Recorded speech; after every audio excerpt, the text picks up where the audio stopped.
I think there's growing awareness from the European press, and obviously this joint statement by The Guardian, Le Monde, Der Spiegel, El País, and New York Times was a very good sign. It came 3.5 years too late, and I think part of the problem has been a monumental confusion about the case.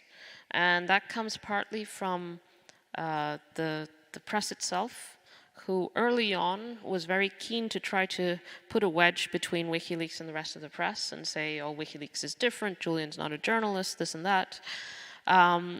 What's happened in the meantime is that the press has morphed into the WikiLeaks model.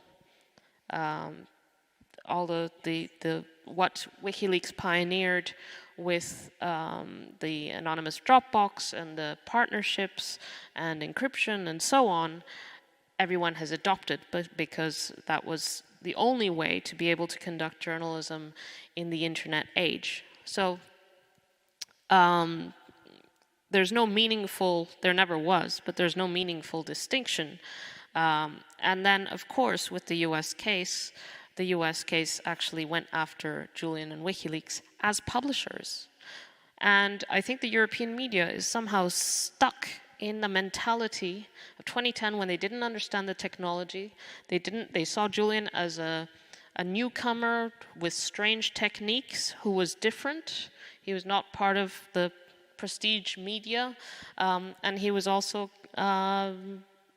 highly admired and still is, and a household name. And don't underestimate the professional jealousy of these outfits. Who knows the name of the editor of Der Spiegel? Maybe you do, but you ask the average person on the street, they probably don't. And that wasn't the case with Julian and WikiLeaks.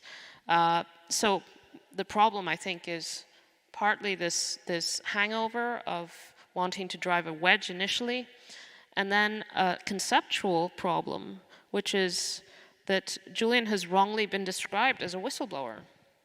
And this is really important to understand the distinction, because if you don't understand the distinction, you don't understand the implications of the case against Julian. They're going after Julian as a publisher and a journalist. They're not saying he's a whistleblower. They're not saying he's a source. And the legal implications are completely different.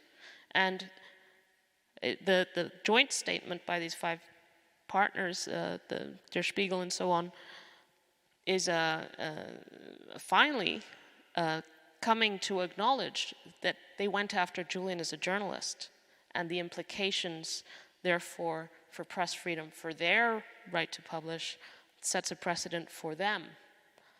And this has been a slow, unfortunately, a very slow process, and probably poor analysis in the beginning and a lot of egos.